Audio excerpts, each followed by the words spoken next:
So Darnell, you've got a good story for us, and I think there was something you had go on back in February, if I'm not mistaken. Mm-hmm. And I was going to have you and Alicia share a little bit about that story, kind of let our viewers hear about what happened, and we'll go from there. Okay, absolutely. Start with I had pulmonary embolism, which is a blood clot in my lungs. Something I thought I'd never have, but here we are dealing with it now. The way it started, I had a coach's retreat. I coach football, so we had a retreat that we were going to out in Arkansas.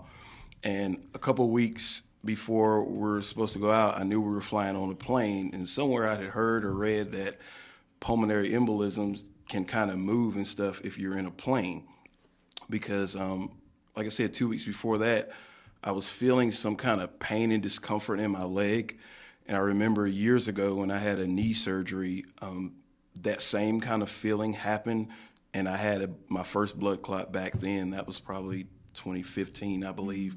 So it was some of that same feeling. So I was like, well, let me just get checked out now just to be sure, because I don't want to hop on a plane if I'm dealing with this. So we go to the emergency room and we get checked out, and they don't find anything. So I'm like, I'm good, I'm clear.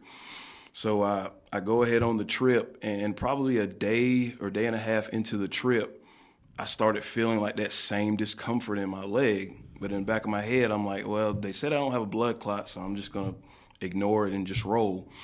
And I dealt with that. The pain kind of increased as the days went by, but I just chalked it up to maybe it was a long plane ride and dealing with something from that. Then we got back home probably, I think we were out there 4 days, I believe, and I just felt sick, like just really drained and run down. And I was thinking that maybe it was jet lag. I never experienced jet lag because I only flew. This is my second time flying. So I kind of reached out to some of the coaches and said, have you guys experienced any of this? Is anybody feeling bad? And there was maybe one other guy that felt similar to how I felt. So I believe I told her, she was away at the time, what was going on. And I took some meds and I said, I'll just relax and it'll probably go away. So then that night, when I laid down, I had to be up early for church in the morning for setup. And I started getting this pain like in my upper back. And it kind of kept me from sleeping, so I was tossing and turning most of the night. And I got up the next morning, and the same symptoms started. Pain in my back. I was starting to get some chest pains and just feeling kind of drained and ran down. And I took more meds that day and just figured I'd give it another day or so, and I told her about what was going on. And then she was like, if you're still feeling this way, either a day or two from now, then we're going to the hospital. So a couple of days passed by, and I'm still feeling that same type of stuff. So we're kind of going back and forth trying to figure out what it could be. Of course, I'm Googling and looking up stuff on the internet. Mm-hmm. And we gathered that it may be related to a gallbladder. I believe it was. Well, yeah, it was. So timeline. He got back that Saturday. I was on a work retreat as well, and I was coming back on Sunday. In fact, we actually met at church that Sunday, and we were coming home. It was Monday that we actually went to the doctor because he came back that Saturday morning. And so like all day Saturday I wasn't there, and I was just like, okay, what's the easiest medication to give him, which would be like either Tylenol or like Motrin, and to me, I tend to lean more toward like the ibuprofen just in case something was like happening that was like clot related, something to that extent or whatever. I was thinking more like platelet, like, right. And so whenever he did try Tylenol first, because that's all we had in the house. So he tried Tylenol first and it didn't touch anything. And then I noticed even at church, like he had to get up and walk out of church, which is unlike him. And whenever he left, like we hadn't really talked as far as like, you know, he just said he was feeling bad, you know, just like a guy, and you know, like not really like tell everything that was really going on. And so whenever he got up and walked out, and I was just like, you know, like maybe it's digestive, maybe 7, you know, like issues or whatever.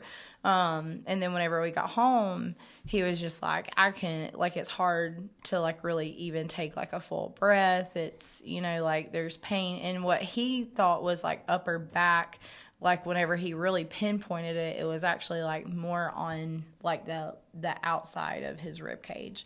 And, so, and it was just like radiating up and down, and, you know, like doing what I do, you know, I was like, okay, well, maybe he pulled a muscle or he did something like that. And as soon as I started like palpating and like feeling on him, I even like put him on our bed, and I was like, you know, turn this way and turn that way, like testing him and stuff as best I could without any, you know, stuff. He, like, nothing was touching the pain. I was like, this is not muscular by any way, shape, or form. And so that's whenever, you know, I was, you know, Googling, he was Googling. I reached out to some of, you know, colleagues and stuff, and, you know, having a medical background, you know, it was hard because, you know, as much as you want to help, this is one reason they say, you know, like, don't ever treat your family. Because like you kind of get like swooped up into their emotions too, you know, and so, I was reaching out to some colleagues for some unbiased opinions, and one of them was just like, yeah, it does sound like gallbladder. I can go ahead and call in a script for that.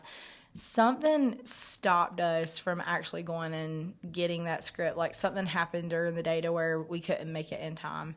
And so I was like, okay, I'll go and get it tomorrow. But lo and behold, I had reached out to another colleague that didn't really text me back at the same time the other one did. And he texted me like 10 o'clock that night and was just like, hey, like, this sounds pretty serious. Can I call you? And so got on the phone with him, and we got to talking. He was like, get him to my office like as soon as possible. I was like, okay. So, you know, if it was gallbladder, it could rupture, but he wanted to rule some other things that was out. And I never wanted it to be a gallbladder so bad because I knew the alternative was not very good. Like he was pulling for the gallbladder. Yeah, so we were pulling for the gallbladder. We were like, oh, this is, you know, it's in spasm. But the one thing that kept us is like, just FYI for anybody out there that's dealing with possible gallbladder issues. It only happens for like 30 minutes to an hour after you eat. So like, yeah, so you don't have issues like, you know, that linger unless it's already like ruptured or something to that extent. So he ended up sleeping on the couch. I slept on the other couch because I wasn't leaving his side at this point. I was just like, okay, you know, we're going to make it through the night and, you know, get him there. And again, you know, just thinking it was something simple, but, you know, it's an easy surgery, you know, like if it is, like, this is really easy, like it's fine, you know, like, so we went to Dr. DeSantis. I'm going to give him a plug because he is hands down probably one of my favorite doctors out there. It's my favorite too now. Yeah. For Dr. DeSantis. Yeah, Dr. DeSantis. So Dr. DeSantis met us at the at his office, like honestly, like right before it was opening. And he was just like, hey, let's get you checked out. They did a chest x-ray, and they were like, okay, we see, you know, inflammation in the area. I, you know, see x-rays day in and day out, of course, looking at like bones and, you know, other things that are out of place, not necessarily looking at structures like lungs, inflammation, things like that. So he was just like, yeah, okay, I'm going to run one more test. And I was like, all right. So he went and done a blood test, and it was called a D-dimer test that like tests the proteins in the blood. And they told us, they were like, okay, so a bad score is like, you know, 500, at worst 700. And it said it'll come back in about an hour, just hang around Hickory and we'll bring you back. It could be one of two things. We rolled out gallbladder. We think it's either pneumonia or potentially a blood clot. And so they were like, but before we even get you a CT, which is like thousands of dollars, let's at least do this test. And so we did the test and we were over at Muscle RX. Yeah, we were kind of, I think she was working or something. And, Yeah. and I was in my office waiting just for him to call. So I'm laying on one of my tables and it seemed like it took forever. It was about maybe an hour. And I was just hoping that this would just be pneumonia because I've heard about and read about pulmonary embolisms and, how fast they can literally kill you and take you up out of here. So I'm waiting on the call. He finally calls, and I was standing up, just kind of pacing back and forth, waiting for him to get to the point because he was talking about other stuff, and I wasn't really hearing that at the time. He was trying to prepare you for the blow. I guess he was preparing me, and he was like talking about the D-dimer test, and he said normally an elevated number would be 600-700, and that mine was 14,000, which and was it's 28 times the highest that he'd ever seen, and that I probably have a massive blood clot, and I needed to get to the emergency room immediately. And from that point, it's like your body just goes numb. I didn't really hear anything else he was saying. He was still talking, but I had kind of checked out after he told me that. And so I was just trying to go in the office to get Alicia, and she was in the middle of something, and I was like, you need to talk to the doctor. He's got to tell you what's going on. And I was waiting for her to come back, what seemed like the longest time ever. All I was doing was closing my computer and getting up. So I went back out there because in my mind she wasn't coming fast enough, and I was like, I need you to come talk to him now. And then I gave her the phone, and I just kind of sat on my bed or table in the office, and the doctor's talking to her, and facial expressions start to change. She's starting to get emotional. She's starting to cry, and I'm like, oh crap, this is real. That's when it really got real for me, because she's usually one that, she takes the hard news like that, and she's pretty good about it. But when I saw what the news did to her, like I said, I just kind of shut down. Everything was numb. I couldn't really hear anything. The only thing I could think of, kind of like in the movies, when like a bomb goes off and then that ringing sound is in your ear, but you can't really hear anything else. That's how it was for me. So we got in the car, and I'm just laying back looking up at the sky, and she's driving and crying, and she's calling my mom and telling that she needs to get here. And it was probably the longest ride I've ever took in my life, going to the hospital. Yeah, it was, coming, like I said, from a medical background, you hear a lot of things. You go through a lot of training, and knowing what I know about the body, the news was not good. And in fact, actually, whenever we got there, we were expecting, there was this massive blood clot, and, in the back of my head, I'm saying, okay, with technology today, they can go in, they can break it up, they can remove it, surgically. That's something that is, almost to where it takes the scare out of it, because there's, evasive measures that they can do to get it done quickly. And if it's a really massive blood clot, it's not moving, it's not going anywhere. It's just going to be there, and, it's going to restrict blood flow and can create others. But it's, to me, it was it was, still emotional, but like I'm like going through, my med textbooks at this point, like going through and like, okay, well, this is the good thing, like, and I'm really big on trying to like highlight positives. It's like we got this, we're gonna get this done, like, and I'm watching him, and as a wife, to watch him break, I rely on him. I rely on his strength. He's the logical one. He's the one that holds things together, and like usually when everything's going crazy in life, like he's the one that's just sitting here, like he's the steadfast. He's the one that's immovable. And that was whenever I realized I had to be that for him. And so I had to clean myself up real quick. And I was like, okay, God's got this, because he wouldn't have brought us here, alone. So we were told that a triage nurse would be waiting for us at the ER to bypass anything and to get him straight onto a bed. And that didn't really work or pan out as well as we thought. There was a long line whenever we got there, and he's sitting there, and I'm just like, they literally said the triage nurse would be waiting for us. And of course she was, but she was like waiting in another room, like to get processed and everything. And you could see her start to peek out. But the lady that was taking everybody, like she kind of like was shooing me to the back or whatever, and I was just like, no, I'm not having this. I was just like, somebody's here waiting for us. So I kind of like almost like stormed. Right. I was like storming the forces at that point. And then we finally got him back.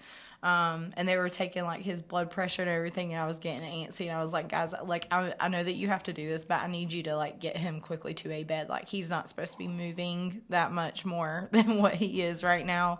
And I was definitely not one of their favorite people that day. As soon as we got him to the bed, and I was like, okay, finally, like we're here at the hospital, like they're going to confirm, the blood clot, and then we'll hear measures. And I was just waiting for, them to say, okay, he needs to go into surgery. We're going to, break this up and get him admitted and all of this. And so they came in, they hooked him up, got IVs in him. I think, that was probably for me the longest wait. Everything else was like pretty standard and like rush time, and I know like for him that was like the time that it was like slowest, like was getting the results. For me was having the ER doc come in there, and she was great. Like she really was. She was very like on it. The nurses were coming and checking on him like every 5 minutes. And so they finally rolled him back to CT, and whenever they came back out, at this point, the DeSantis, he was just like, Alicia, you may want to go ahead and start making arrangements to get your kids. And I was like, okay. So I heard that, but I didn't hear it. And then the doctor came back in. They rolled him back in. And then they were like, okay, this is it. They were like, you have 18 blood clots in your lungs. Not one, but 18. Again, never would have been so happy to see one blood clot in my life. Right. 18 was a bit much. 18 had 10 in one lung and 8 in the other. And they told us that there was 0 surgical options to do anything because the clots were over the arteries that would feed to his brain and to his heart. So if they even tried to move one of those clots, dislodged it, whatever, it was going to be heart attack, stroke, or aneurysm. So they were like, at this point, we're going to have to wait and see. And like where they're located is probably one of the most dangerous areas. We're going to get started on heparin, But even that is like a waiting game to see if it will work in time, because we're almost past the point of that. And so I walked out. I'm sorry. No, you're fine. I walked outside of his room to make the necessary phone calls and to tell his mom what was going on. And the doctor followed me out, and she was like, "We don't know how long he has, but we're going to go ahead and make the arrangements to go ahead and admit him into the hospital, because like we just don't know right now. It's a waiting game." And at that point, I was like, I may actually lose my husband today. And I never knew that part. I can't remember when she told me about the number of clots, but I didn't find this out till later on, weeks later. The number of clots was actually told to you in the ER. Like I said, mind you, in that state of mind, I was kind of checked out. Yeah, because she was telling us, like, you know, I found out the same time he did about the 18 clots and the 10 in one, and, you know, the 8 in the other, and where they were located and the whole surgery thing. But you could just see him, like, I just remember him closing his eyes and squeezing my hand. And I was just like, no matter what. It's a lot. Like, you know, we're obviously believers, and, you know, it's easy to talk about your faith and believing, but in that moment, in the moment of truth, when things really happen, it's a true test of your faith. And at that time, the only thing I could think of is, you know, he'll never leave me. Right now, me relying on myself, I know I'm not going to make it. So I had to lean on her. I had to lean on his word. But I mean, I didn't know that the doctor even told her that, as far as like, I might not make it. I just decided in the room that, you know, I'm not done yet. I don't know how I'm going to get through this. I don't know if I even really believed it at that moment, but that's what I was telling myself the whole time. Yeah. And honestly, it's crazy how fate works. Like, had she told me that, I don't think I would have. I think I would have just, all right, well, I guess this is it. So I don't know why she didn't tell me, for whatever reason. I mean, it was good because I didn't believe it either. I don't think, had I heard that piece of news, I probably would have lost it, broke. So, and I already saw how broke he was, just in spirit of where, like, you know, we get to this age and you just, you know, you're still young. You don't think that stuff like this is going to happen. You know, we have 3 kids, you know, 18 and 13 and 12. And it's like, you know, they still have so much life ahead of them. And we're young parents. We get told that all the time, about how young, you know, like, we get told all the time that, like, you do not look old enough to have a college, you know, kid or whatever. And you hear that, you go through life, you know, hearing still how young you are, you know, like, we're over here, you know, trying to make our dreams happen and everything. And for this, like, I mean, he literally was coming off of a coaching trip, you know, which is a dream of his. He literally went to another university to learn from them and go through stuff like that, and to come back and to feel the, like, the finale of things, you know, like, just that, like, things could be ending so quickly. And, you know, we've been together longer than we've been apart. You know, we're 20 plus in, and I couldn't imagine life without this one. And it was crazy because, you know, like 6 months prior, God really had me on my knees in November. Like, it was crazy. Like, he took me to dinner. He was like, we got to talk. He took me to dinner, and it was before all this ever happened. And he was just like, I don't know what wife I'm getting, because of how many changes were being made. And little did I know that God was preparing me for that moment. And little did I know that, I was going to have to truly, like, put my faith to the test. And, it was hard that I could feel the human, the doubts and all the things that came. And I looked at him literally as soon as I came in there, and I was like, I need to know where you are with Jesus. Like, I'm not joking. I, like, grabbed his hand and I looked him in the eye. I was like, I need to know where you are. And he was just like, I'm good. Like, it's a lot, but I'm good. And I was like, okay, well, as long as that is good, like, we can fight from there. We can fight from there. And so we finally got admitted into the hospital, and the kids came right before he got admitted. I had a friend of mine who, thank the Lord for great friends. She ended up, like, she was in the middle of, like, preparing a closing, I think, and literally stopped everything she did. She dropped everything, and she was just calling me to see if, like, my son needed a ride after a practice or something. And I, like, broke down as I was moving the car out of the ER, and I told her what was going on. She left everything. She was like, what do you need? And I was like, I need my 3 kids up here with me. Like, I got to break the news. And so, but it was,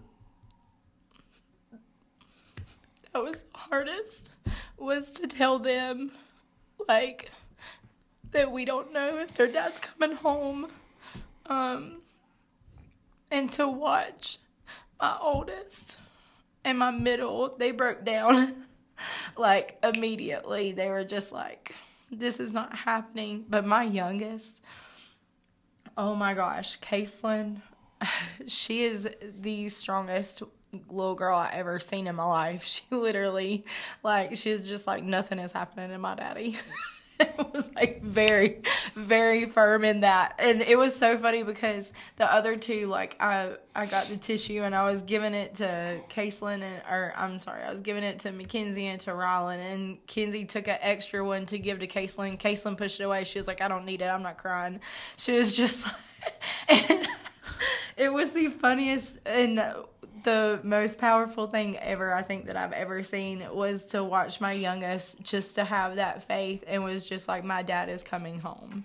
And, like, there was absolutely, you couldn't tell her anything else. Like, and the other two were just, like, being hit with the reality, being hit with everything, and the emotion.